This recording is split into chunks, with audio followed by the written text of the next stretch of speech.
Ustadz ngomongin nikah muda lagi nih sebelum Pak Ustadz jawab lengkap dan panjang ya.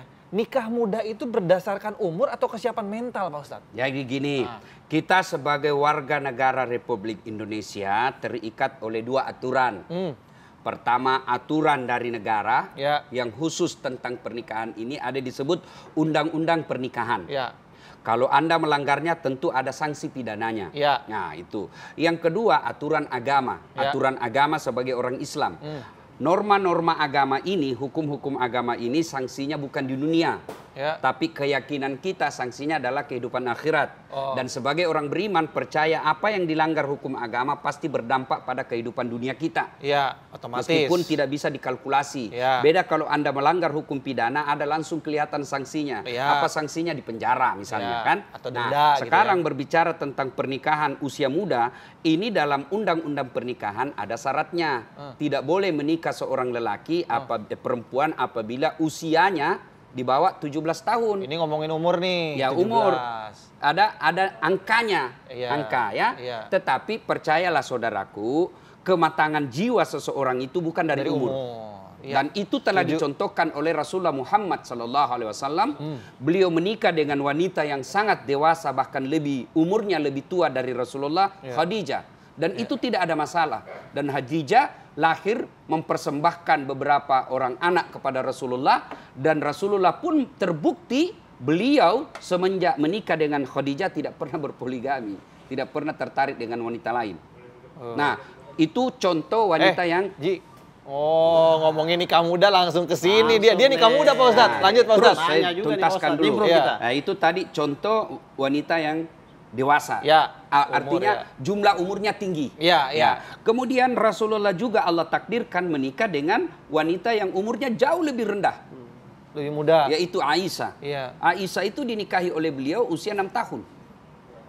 Nanti diambil, ada sejarah, nanti diambil Rasulullah setelah mulai ke usia 9 tahun. Dan juga tidak ada masalah. Rasulullah menikah dengan wanita dewasa, tidak ada masalah. Wanita menikah dengan usia muda juga tidak ada masalah. Berarti bukan jumlah umurnya yang jadi masalah kalau kita berteladan kepada Rasulullah. Berarti yang ada adalah kematangan jiwa. Dan itu sangat terkait dengan keluarga. Ada orang usianya 25 tahun, 30 tahun, tapi tidak bisa bersikap dewasa. Masih kekanak-kanakan. Kenapa? Karena dari rumah tangganya memang mendidiknya kekanak-kanakan. Ngantar sekolah, jemput sekolah, di rumah dipersiapkan makan, sampai di rumah sampai sudah kuliah masih dipersiapkan makan, diantarkan masuk makan ke kamarnya. Kapan dia dewasa? Nggak bisa mandiri dia. Akhirnya usia 30 tahun pun dia nggak bisa dewasa.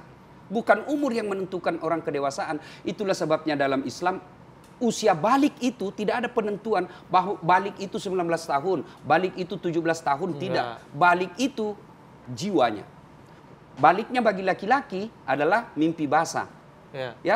Mimpi basah. Dan biasanya anak remaja lelaki itu mimpi basah ketika dia sudah berpikiran dewasa. Remaja dia berpikir mulai berpikir hal-hal yang dewasa. Dan umurnya beda-beda tuh Pak Ustadz. Ada orang yang mimpi basahnya 12 tahun, ada yang 8 tahun, tergantung dari dia nonton-nonton di medsosnya. Terlalu sering nonton-nonton film-film dewasa, akhirnya mikirnya juga cepat dewasa. Perempuan ciri baliknya bukan 17 tahunnya, 18 tahun, tidak. Tapi apa? Dari baliknya itu dari haid. Haidnya, menstruasi. Ada yang haid 7 tahun, ada yang haid 9 tahun, ada juga yang 11 tahun. Nah, kedewasaan seseorang itu sangat ditentukan oleh lingkungan rumah tangganya. Ada orang dari kecil sebab hidupnya susah, akhirnya anaknya dari kecil diajak petarung. Jam 5 sudah dibangunin. Ayo sholat nak, sholat. Sudah sholat, ayo kau bantu bapakmu ke sawah. Jadi dia cepat merasa ada tantangan hidup. Akhirnya cepat dia bersikap dewasa. Ada orang, baru jam 4, bangun nak, bangun. Bawa dagangannya ibumu ke pasar. Akhirnya dari kecil dia punya tantangan hidup. Cepat dia dewasa. Kalau saya gini-gini terus, gimana ibu saya? Gimana saya menanti masa depan saya? Maka dia cepat bekerja. Masih kecil, usia 12 tahun, dia sudah mampu bantu orang tuanya. Nah, ada juga orang sudah 30 tahun, makannya aja masih dibawakan ke kamar. Masih banyak kan? Itu bedanya saya melihat kultur budaya kita dengan Jepang. Saya beberapa kali ke Jepang, itu di Jepang nggak ada itu anak-anak diantar jemput sekolah, nggak ada. Nggak ada dia, dilepas aja. Dan sepanjang jalan itu yang mengawasi apa? Sisi kamera CCTV. Iya, CCTV. Dan mereka itu dari kecil sudah diajari mandiri. Iya. Ya, misalnya nih satu komplek Graha Lestari misalnya. Nah, di situ ada beberapa usia anak SD. Maka di situ diambil misalnya ada 7 orang. Di antara 7 orang ini ada satu yang menjadi kepala regunya, ditunjuk oleh sekolahnya, kamu yang memimpin saudara-saudaramu, adik-adik apa-apa, teman-temanmu. Nah, itu yang biasanya bawa bendera. Ya. Nah, itu jadi dari kecil memang mereka sudah diajari mandiri. Jadi cepat dia dewasa.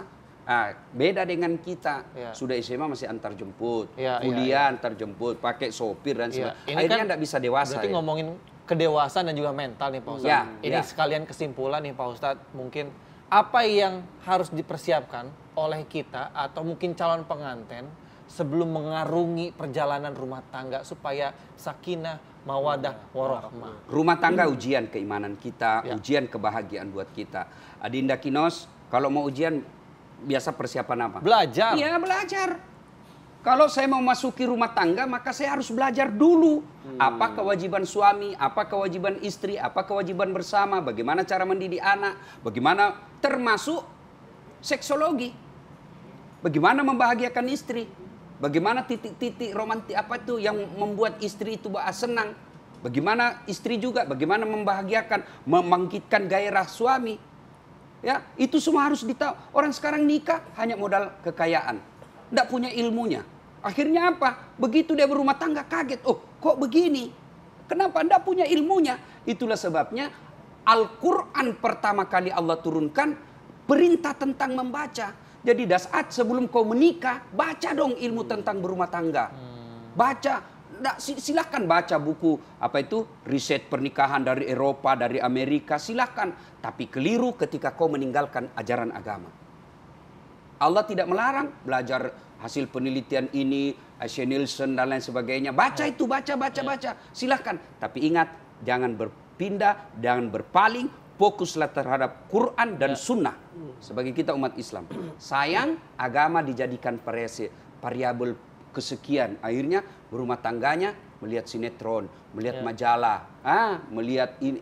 Akhirnya begitu dia berumah tangga, lebih lama pacaran daripada berumah tangganya. Pacarannya 7 tahun. Setelah menikah 1 tahun cerai. Nah, inilah fungsinya ngopi. Ngobrol perihal iman. Dengerin tuh, Ji.